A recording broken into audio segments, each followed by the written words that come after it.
All right, everybody. Really excited for this episode of Community with Co-Unity. My name is Dan Rodman. I'll be your host today. And today it's interesting guest that we have on. It almost brings me back to my days of mechanical engineering. And I had a few projects that were in the space of solar and did some interesting research around it. So this is going to be a really fun conversation because we've got some infrastructure layer to what we're talking about here, kind of colliding worlds with some of the Web3 on-chain aspects. And I think it's a really fascinating business model. So without further ado, I'm going to pop up Alexander. Good to see you, man. Hey How guys, are you? really nice to meet you as well, Dan. Yeah, I'm doing good. How about yourself? I'm great. Yeah, yeah. I would love to get a little bit of a more detailed I don't know, introduction about yourself. Tell me more about you, and then we'll get deeper into the company, and we'll go from there. Okay. Yeah. So I've been in crypto since like late 2016, 2017, but also in the midst of it, I was running businesses outside in real life. So I've kind of done it both. But yeah, in crypto, you could say I've done everything. So started off really like ETH Maxi and everybody. Everybody was on ETH back then, especially when ETH kind of brought out the smart contracts and everything. And you kind of had that DApp boom where everybody started to build there, and you kind of it was like that first layer of value that the crypto started to accrue. And then later on, we had DeFi. That was really something I was really interested in, so I dabbled heavily into that, and of course got rug pulled a couple of times as well. It's just like a DeFi special, you could say. And NFTs, and later on, but sort of in parallel, also ran like industrial electrics business, which I still do to this day. And I had like a car rental ship as well, which it went well for many many years. But then during the COVID era, it kind of toned down as well. So yeah. So now here we are. Yeah. Nice. No, yeah, I think, this is gonna be an interesting conversation. So, I mean, some of the things that you touched on there, like you mentioned the electrical business for one, which is quite a different world than, the on-chain business, I guess you could say, or the whole world of DeFi and everything. What was, like, was it some of your university background that is why you kind of got into electrical in its own way? Are you the electrical engineering, or what was your background from an education perspective that set you up for that? Yeah, I always had a knack for like fixing computers and stuff, like hardware based. But the thing is, back then, when I first went into you could say high school in this case, there wasn't just a program just for computer hardware stuff or software. In the case, it was like a half half. It was like half electrical engineering and like half computer hardware based stuff.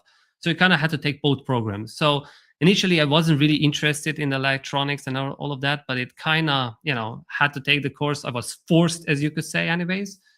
And then later on, I never thought it was going to be helpful, but then later on some opportunities came around, as I'm from personally from Slovenia, and we work, a lot of the work I've done was in Germany, and Germany had like really lack in not just electrical engineers but also electricians and stuff like this. So I kind of saw opportunity there, to maybe hire people in Slovenia who were capable, and then get them to work in Germany and pull the projects together with them, right? And one thing led to another. We did a couple of smaller projects, and suddenly we caught a like really big client, which was at the time Audi, right, in Ingolstadt. It was a pretty big jump for us, and from Audi we went to BMW, to Mercedes, and we did a bunch of projects for them, from like solar panel stuff downright to like robotics for their conveyor belts, production lines and stuff like that. So yeah, it kind of just, how you could say, it just spiraled out of that, right? Right, and so with these projects, you understand the full infrastructure layout, like the blueprints, how all the components to the electrical fits into their own grid and their consumption and their buildings and all this element, like, you had to kind of did you do some custom, mapping and planning for these different plants and all these elements, and you have a very good understanding on that kind of physical, installation layer, is that right? Yeah. So technically speaking, really back then, as early as 2015, 16, we kind of knew that energy was going to be the future, because that was the first breakthrough for starting to happen for these solar panels and everything. And at the start, these solar panels, they were making like 25%, 20%, like for the very first investors, right?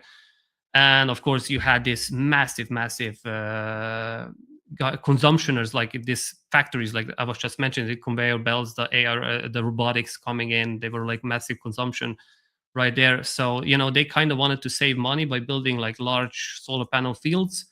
At the time we kind of understood that, but it was also a big problem for us, because like solar panels and everything, they take a lot of space, right? I mean, and for you to pull off a project like that, you have to source a large plot of land, which by its own in Europe it's already expensive. And you couldn't do it anywhere else, because at the time you didn't really have the straight market energies, like where you could just set it up in like a third world country and then trade the energy back to Europe and stuff like this, right? So it was really closed off market. And I kind of first tackled it there, saw that there's big potential in there, but like I at the time just wasn't ready to dabble into that. But like now, 10 years later, you could say a lot of things have changed. And, here we are now. We are right at opportunity, you could say, right at the doorstep of opportunity. Yeah. Sorry, Dan, you're muted, I think. Uh,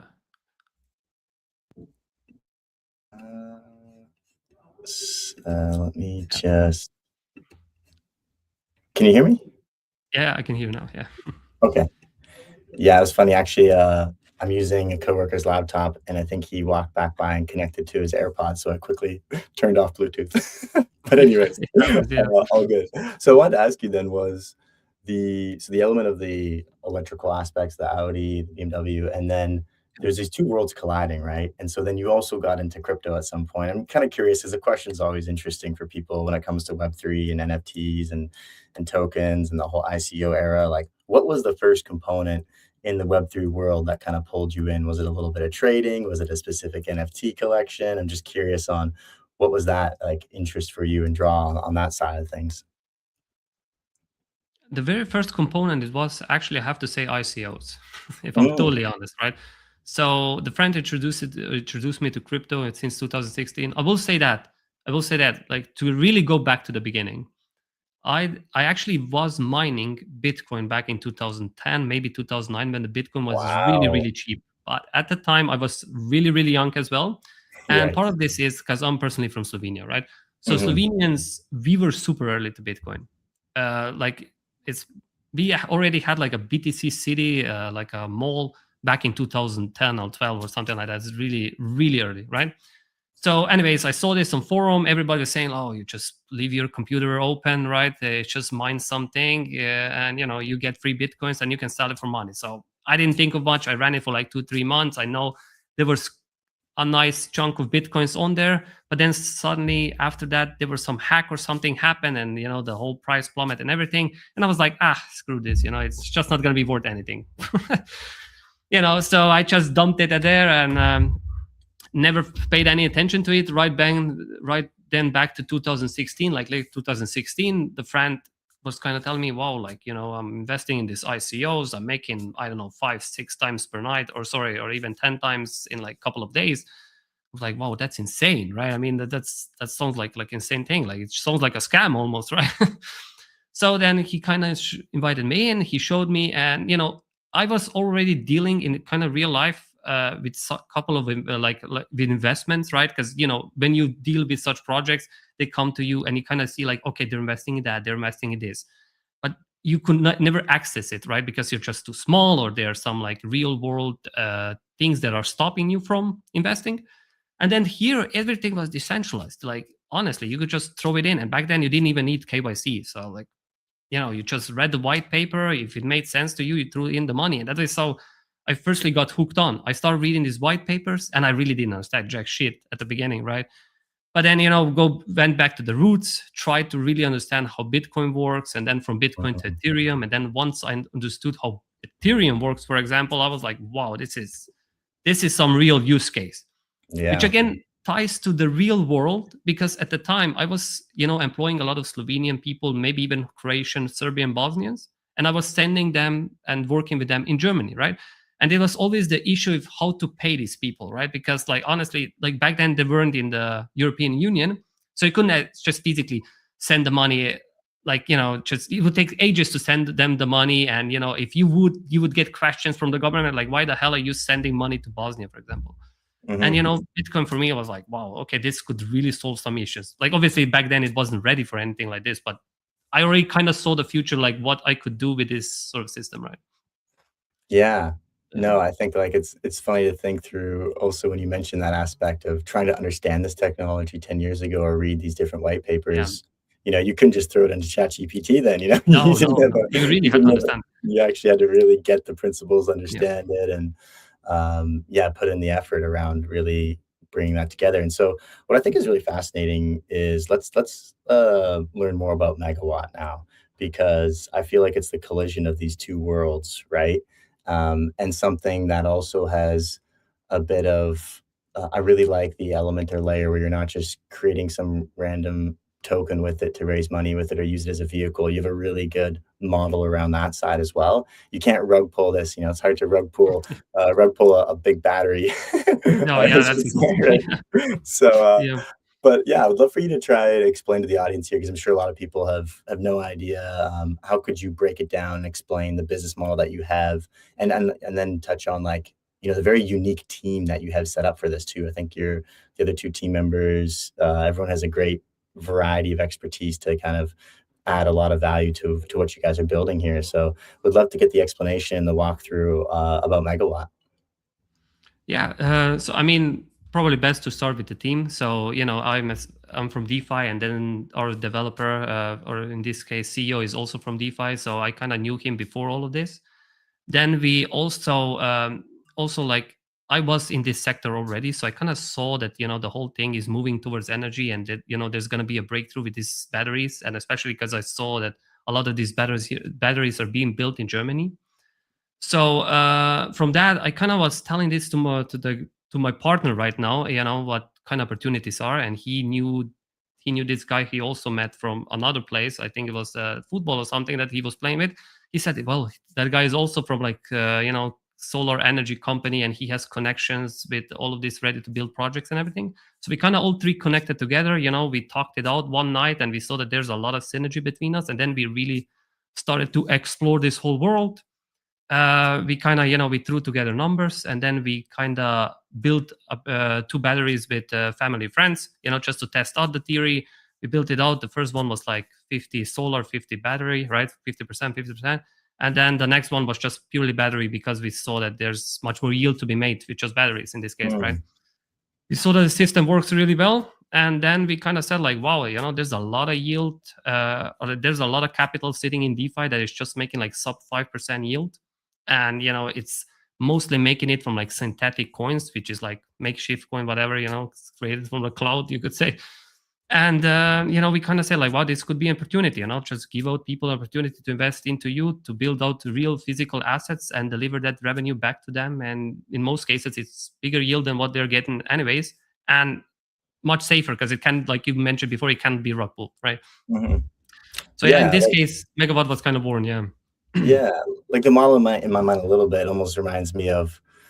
It's like it would take, for example, if you were thinking about buying a rental property, right? And it has cash flow positive elements to Yeah. it, which it's almost interesting using the word yield, I think, for this as well. Like I almost feel like it's almost warrants its own language or its own word per se. But it'd be too much for you to buy maybe a massive house or something, whatever. You don't have enough capital. So being able to utilize this layer, this kind of component to it so that you can kind of just use stables and put in as much as you want and get that portion Yeah. back of what you put in versus what it's like being used for. And it's a similar analogy here, like you're putting in money to the asset of the battery, right? And then that's an element of like the yield that it creates or the cash flow that it creates from the different models of how the battery makes money, which maybe you could touch on a bit here. And then you get that back as for what you put in with your capital for your investment kind of thing. Like there's an interesting kind of maybe somewhat of a parallel. But yeah, maybe you can Yeah, explain a for little bit sure. more for people, like how are these batteries making money, and then how can they put in their stables, like their model with that. Yeah. So with batteries, we mainly make money in three different ways. Like we have like three revenue streams, you could say. Like the Mhm, biggest one would be energy arbitrage, which is simply explained like we buy electricity during the night when it's cheap, like when nobody's using it yet. The it's still being produced, and then we sell it over the day when the electricity is more expensive. The second one then would be is we're stabilizing the grid. So grids for where we are from, and in general in Europe, as you can see, in midst of a AC crisis that we have right now, right? They are really overcapacitated, right? And once the frequency of the grid, let's just say I think in Europe it's like 50 hertz, right? It just constantly fluctuates, and if it fluctuates too much, you get to have these mini blackouts, or and sometimes even damages the electronic components of like sensitive equipment. And with our batteries, we plug them on, and we monitor this frequency, and then we inject electricity when it's needed and take it out when it's not needed, right? So in that case, it's always balanced, and we kind of have a contract with the government here because we are solving this problem for them, right? And then I would say thirdly, and this one is like the smallest revenue stream, it's what we call capacity markets. So technically is we reserve a small portion of the battery in terms of like a crisis scenario. Let's just say a big storm comes and you have like a big surge that is happening. We then use that portion of the battery to stabilize that or to prevent that crisis scenario so that a larger blackout doesn't occur or something. And the best Mhm. part about that one is you get paid if it happens or not. You could be like nothing happens for like 6 months, you still get paid, but then the seventh month you save the grid basically, right? Yeah. Interesting. And so in the real, like, time and day what's happening right now with you guys, you have some batteries that you're building or, like a location or somewhere that you're deploying capital into.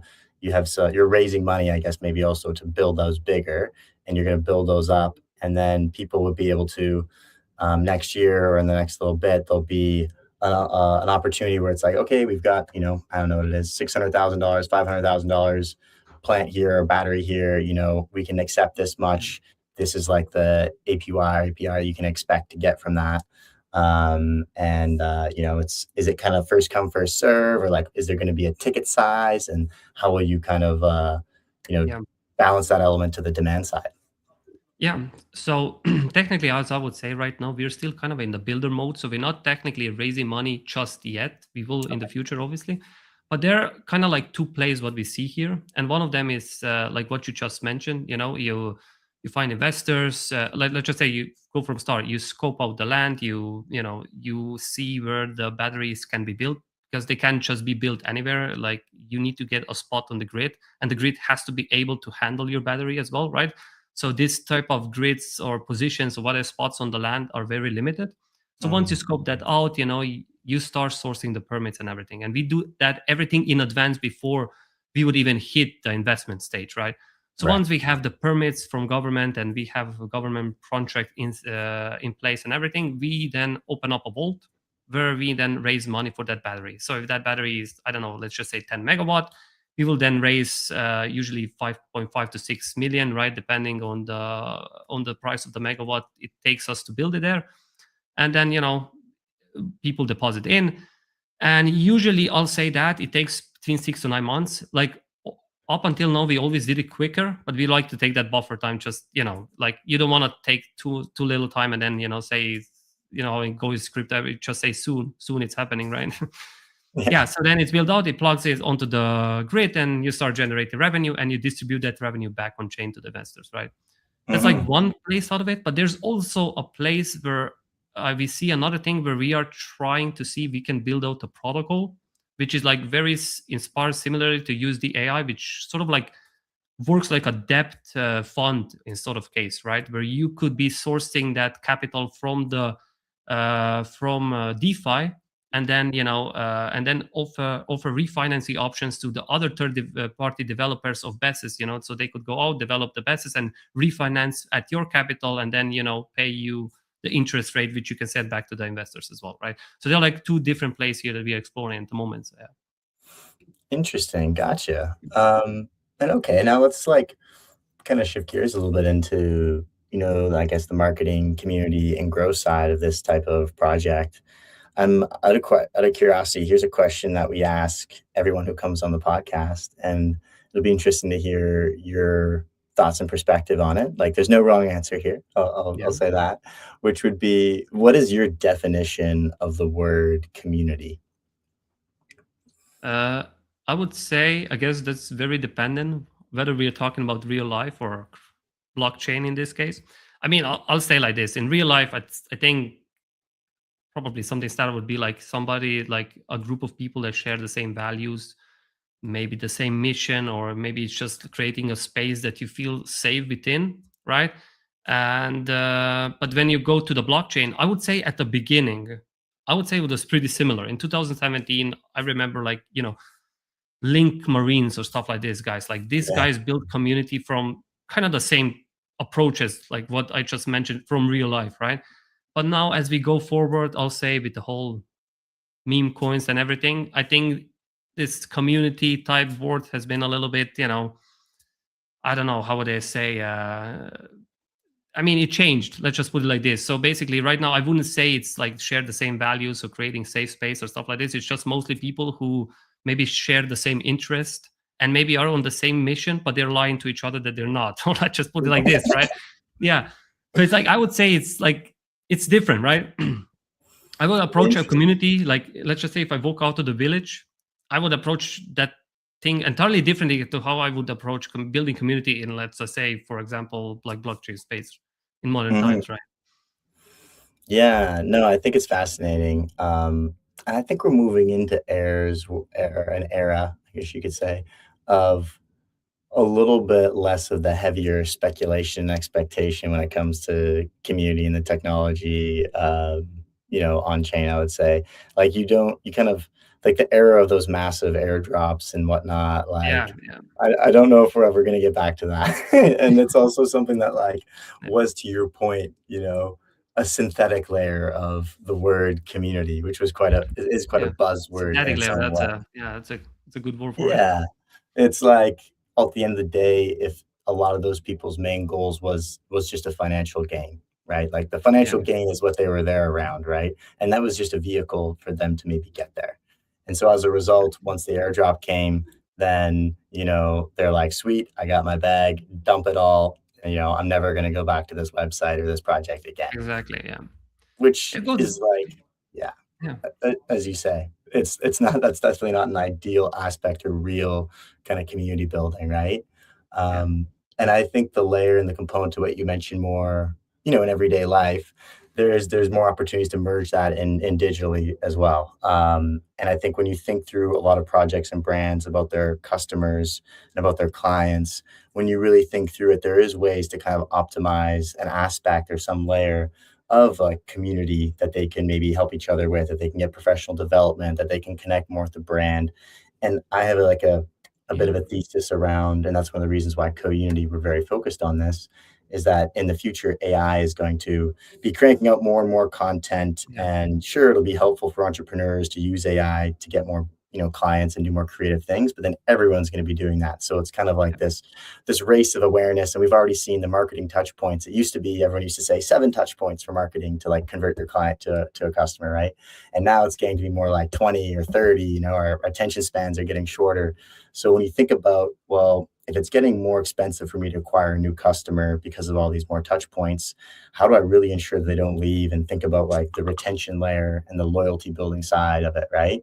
And this is where we're really strategizing around more the business value of community, with lowering your cost of acquisition, increasing the LTV of your clients, and these types of elements that you can kind of bring in from a community system perspective, right? So I'd be curious then, now looking at the space that you guys are in, you have an interesting component of a very strong overlap of people. When you mentioned shared interests or shared passion, I'm sure there's lots of people who are quite like maybe more on the nerdier scale, and they're really big into batteries as like a specific technology or whatever, right? Or they're big into maybe a little bit bigger the field of solar. They like the idea of solar. They're like, yeah, I want solar on my roof. I think it's amazing getting energy from the sun and all this side. And then you have another different kind of group of people who are DeFi native, and they love stable coins, and they love looking for yield, and they love parking their money somewhere that generates them income, right? And now you almost look at like the Venn diagram overlap of the sweet spot of both of those, right? yeah, And that's kind of potentially a little bit of your maybe perfectly ideal, maybe customer per se, right? And maybe community member.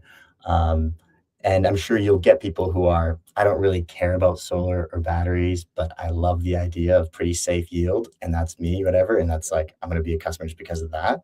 And then you may also have on the far end of the other spectrum, people who, I have no idea about DeFi yield and money and whatever, probably less of these, but I just love like the technology of this, and I just want to be a part of yeah. this, right? And so I'm curious to think through like, how have you had any early thoughts around your kind of acquisition strategy, growth strategy, and what are some of the areas you think you'll be able to catch attention of these people and then convert them to being like loyal kind of customers with you as you guys kind of grow and get more batteries and get more locations and whatnot? I'm curious if there's anything from a strategic layer or perspective or ideas that you already have. Yeah. So the thing is with us, so I think on the long term basis, right? Now on the short term, we are not focusing so much yet on the community, because I do think at the beginning, most of the capital to start the project is going to come either from VCs or liquidity providers and such, depending on the model, right? So I would technically say, but on the long run, I'd say we will have a little bit easier job when it comes to this. Firstly, because I believe that we are creating some real value in the world, right? It's just not like you said before. We're not taking the money. We're not creating some synthetic stuff, that the money comes from thin air or whatever. We creating value in the real world and we're getting paid for it, which also gives us an ability, to reward our community or like to rope in our community, or it's just like there was a very interesting thing that I heard like a couple of weeks back is like, what a lot of projects did back in the day, and I 100% agree with this, is like, they raised a lot of capital, they launched their coin, they started developing their process and whatever, and they were just, in hindsight, they were watering their plants, and they were saying like, look guys, we have all these beautiful plants, right? But the community around them was hungry. Like they gave nothing to them, right? So they had the most beautiful garden with full of food, but they shared none of the food with the community, right? And this came in the sense of like, if you think about it, like, especially, I don't know how long you've been in crypto, but back in the day, it's just like, okay, devs are building, and they weren't really sharing any updates or anything at all. Like, okay, I get it, you have this product, you have this everything, but you have to be transparent with the community, right? Of course, in crypto this happens a lot more frequently than it does for in traditional market. In traditional market, if you update your investors once per month, it's totally okay. In crypto, you have to do it at least twice a week. Like, I mean, if you're gone for like 4 days, everybody's gonna set into panic mode, right? So you have to be updating, you have to be transparent, you have to share what's happening within the company, what are you doing, how are you progressing, what things have been made.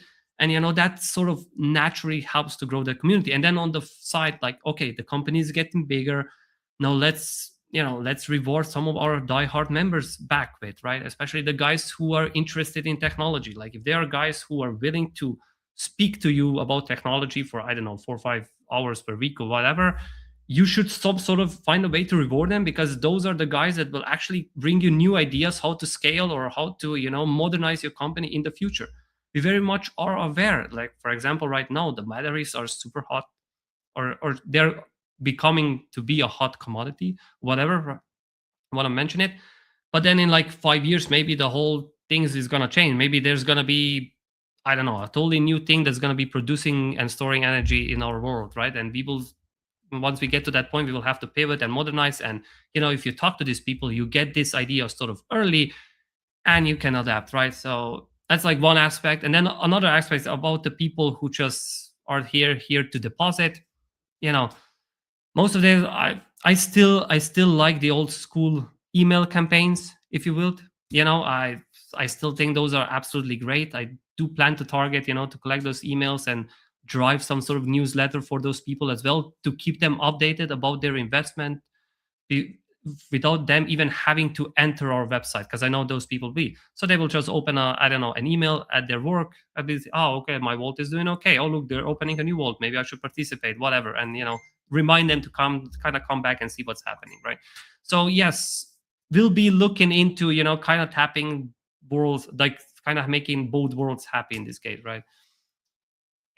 Yeah, I mean, it totally makes sense. I understand the layer of needing to have when you have a supply demand marketplace and the component of your supply is quite involved to like build and get set up and pull together and get the capital for and everything around that. Like that's obviously the priority and the first component to start to pull together, right? But I think overall there's even layers of some of the demand side. I really like. There's a great entrepreneur, in general Web two business called Daniel Priestley, and he has like a big thing around the waitlist strategy component when it comes to launching like marketplace type products or marketplace type things with supply and demand. How do you start to think about the demand side earlier on, but just build it up as more of the wait list, which could also convert really nicely into the newsletter side of things. And I think the cool thing about the wait list side of it is you build up kind of like some layer of pent up demand, and there's a couple different frameworks and things that he shares, which is great around how do you build up a wait list, what is the comm strategy, what are the tools you can use. But I think the content of the topic here, like when I look through the deck that you guys had as well, like the one thing that stood out to me quite a bit is like, wow, this is a really cool opportunity, was when you looked at that chart of like solar versus like Yeah. batteries. Yeah. and just like the difference between the two, right? And that was one of the ones where I was like, wow, this is a pretty cool opportunity actually, right? And I think there's conversations, there's content, there's thoughts, there's ideas, there's different regions of ways that people might ask questions about that or have conversation around it. But I mean, ultimately, I don't know if you want to explain that chart a little bit more because I just looked at it and was like, well, that's Yeah. pretty cool. Maybe you can fill in some more details for me and also fill everyone else in listening. But yeah, I would love to hear actually. Yeah. Yeah, so there's a thing in green energy, right? I mean, if you build, let's just say, a megawatt in a standard way, like nuclear power energy or just hydro plant or whatever, it takes times three to do the same thing in green energy, right? So what does this mean? Is the thing is like you have to build large fields of solar panels to start generating that power, right? But once you hit, I don't know, certain amount of terawatts of energy coming in from solar panels, you then kind of transition yourself to an entirely new problem, right? So right now we are at this kind of a tipping point where building another terawatt of solar panels is just going to move the needle. I don't know if now we are producing 25% from green energy, another terawatt of like solar panels will only move the needle for like 1%. Then you ask yourself, well, why is that like that, right? Well, the thing is with solar and wind as well, like, I mean, most of the time they produce energy when you not need it the most, right? Especially for solar, like the sun is the highest between like 12, right? And really that max production time is between 12 and 2. So yeah, after that, the sun goes down and, solar production starts to drop. And if you look at it, our life our life is based on 9 to 5 mostly, right? So people get off the work like 5, then they have to commute back home, which in this day and age is atrocious, right? So let's just say technically they come home at like 6 or 7 p.m, and at that time there's no more sun. So right now everybody starts to cook, everybody starts to watch TV, whatever, and we're not producing any energy. So the solution here is, and I think the needle is going to be moved a lot more now. When we're going to add batteries in, because the batteries are going to capture that excess energy that the solars produce, and they're going to distribute it at after 5 p.m. And that will probably move the needle by from 25% to 50% much faster than if we were just build endless and endless oceans of solar panels, right? As you could Mhm. say. No, yeah, it's super interesting. It's funny as you're mentioning this element of battery technology, there is actually a small chance I almost went to a school in South Dakota. I'm from Canada, but I got a scholarship offer from the South Dakota School of Mines and Technology. And one of their kind of core components of their labs there for engineering was battery technology, which I thought was Oh, okay, that was kind of interesting. And I remember they were working on some element of like rechargeable battery speed and stuff like that. Like they were innovating on those layers. yeah, And ended up going to school in Tennessee in the end. But anyway, I think battery technology, as you said, it makes a ton of sense. You've got solar generating a lot of electricity at certain times of the day, or wind at certain times, and then the distribution doesn't match the creation, right? It's in its way. exactly. It's a timed marketplace model in its own way. Yeah, So optimizing that, arbitraging that, and then having that yield from what you guys offer, it's really really interesting. And so I try to come up with like a community building framework. So when you do get to like thinking a bit more about community building around, once you get through some of these earlier stages, what's something that could be helpful around a way to think about community? And the framework that I actually came up with, I'm going to add this to the stage here, is called the community battery. And wow. so Okay. I created a little acronym and a little HTML file here. And the acronym is a good way to think about this concept that I talk actually about. I spoke about it on stage at a conference recently. I call it Yeah, GTC, which is go to community strategy. And the big thing about GTC, go to community strategy, and how it goes along with go to market strategy is that go to market is very much about capturing attention, getting eyeballs. And it's like, yeah, guerrilla marketing and ads and these different things and being really creative. It's definitely needed and it's important, like getting attention. But the whole core focus of go to community is about thinking instead of value capture, value exchange. And so how do you exchange value? How do you think about creating more of a watering hole where the water in itself is like the great product experience and the value of the people there, so that people start to come back there and tell their friends about it. And that's how you get really good word of mouth growth and whatnot. And that word of mouth growth is what drives lower CAC and increases LTV and gives you these great business elements as well. So I tried to fit this into more of a framework that kind of fits the vibe of the battery theme here. And Yeah, it's I mean, it's it a came up with really this. nice one, So I'll say. yeah. So like the concept here, I'll just touch on the acronym and what they are each kind of about, and then I'd love to hear your thoughts on how you might add to it maybe and grow the analogy. But the first one is C of the CELL Yeah, acronym, which is to charge. And this is like when you're earlier stages of community, really thinking about pouring real value to the people, as you already said, like keeping them updated that we're working on the scenes, but yeah, also providing things that are helpful to them and like charging them up, educating them, giving them an idea of transparency with what's going on, giving them some access if they're early, giving them some component of belonging with this really, innovative merge of kind of two technology in the space that you're in. And then once you kind of get that battery, you get them charged up. It's like the E in the cell is all about the exchange layer. So now, how do you design those exchange mechanisms of we've given you these things? Now, what are components that you can kind of give back that would be helpful for us?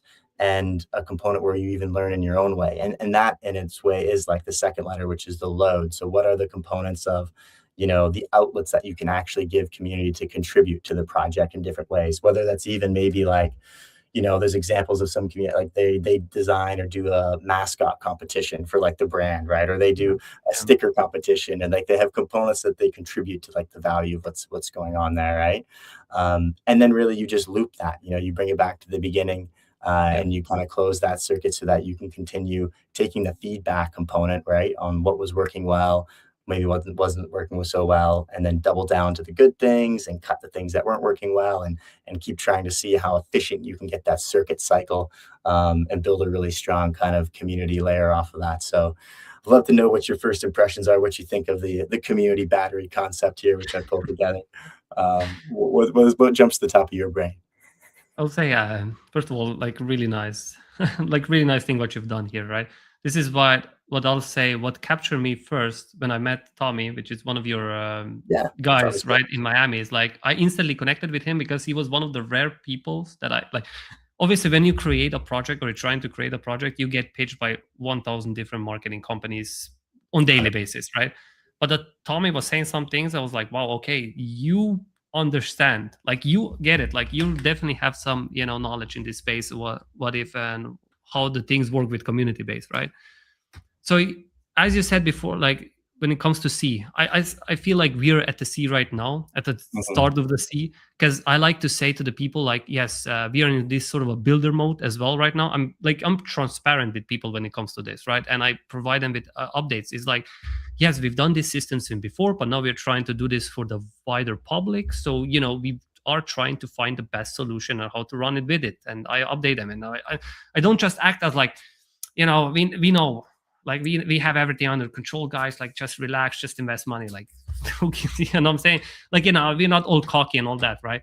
So I think like charge is definitely first thing I would say, like you guys see the same, I see transparency, like you Mhm. really have to communicate with people, being and it's a full-time job as well. I'll say like building this sort of state, it's a full-time job. It takes a lot of emotional, not just intelligence but also emotional load on yourself, right? And it cannot be done with AI. At least, I mean, to some degree, it can be done, but like in most cases, you still have to be present for it, right? Yeah. And yeah, and we are trying then, once we figure all of this out, we are trying to go to the exchange part, like you just said. So I mean, Yeah, it's yeah. No, portrays it real well, yeah, no, I'm glad you like some of the kind of concept of it. yeah, And yeah, and we love Tommy. He's literally like just outside this little sound booth that I'm in. I'm actually at an event right now in Lisbon. ETH Global is happening in the next few days, so there's a few other companies coming to town here and doing some events and whatnot. But yeah, really glad I could, carve out and make sure I took this time, and really enjoyed having you on the podcast here. As we yeah, kind sure, of go thank a you. little bit into wrapping here, I'd love to know, is there any sort of questions or comments or anything you want to jam on here in the last few minutes? Sorry, can you repeat the question? Yeah, I was just wondering if there's any kind of comments or anything else that you want to highlight for everyone listening. Okay, well, I can just say, like, if they want to know more about us, like, follow us on X. We pretty much post everything on there. We're also present on LinkedIn. And we have our website, Megawatt.solutions, right? You can find all of the information about us, about the team. You can schedule up a call with us, a meeting, whatever. We're happy to go through the concept and the business model and send you a pitch deck and stuff. Yeah. Nice. No, I love that. And it's funny actually, when I was doing some research this morning, kind of preparing to have you on the podcast here, I thought it would be kind of, I don't know, I like to like make things more fun for people listening. And I was thinking, Yeah. it'd be cool to have some sort of great joke or have like a joke prepared, about Megawatt, some sort of funny, layer I could pull in there. Yeah. And I asked AI to like come up with some jokes around Megawatt, whatever. And man, AI has got no sense of humor. Like I read through like 30, Pain, 30, 40 of these, and they were just terrible. They were so bad. The only one that was like gave me an idea for another layer to a joke, I'll try to deliver now, but Yeah. I'm warning you, it's like Okay. something that even it's this is more of my in my brain. So this is Yeah. here's the joke. So basically, there's these two guys, right?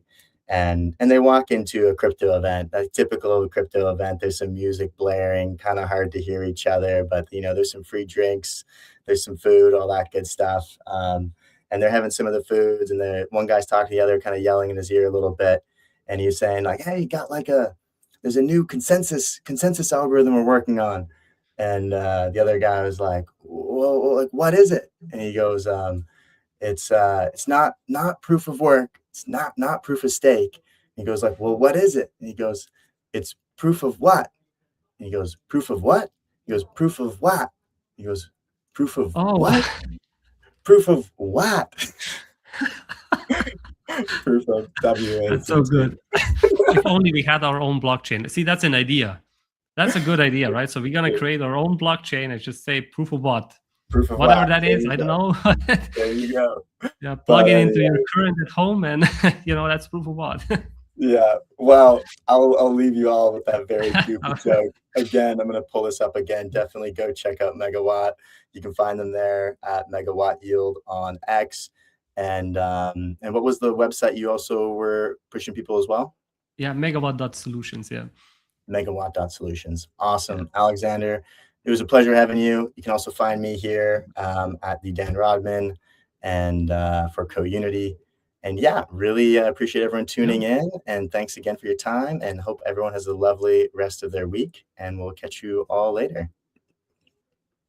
Thank you.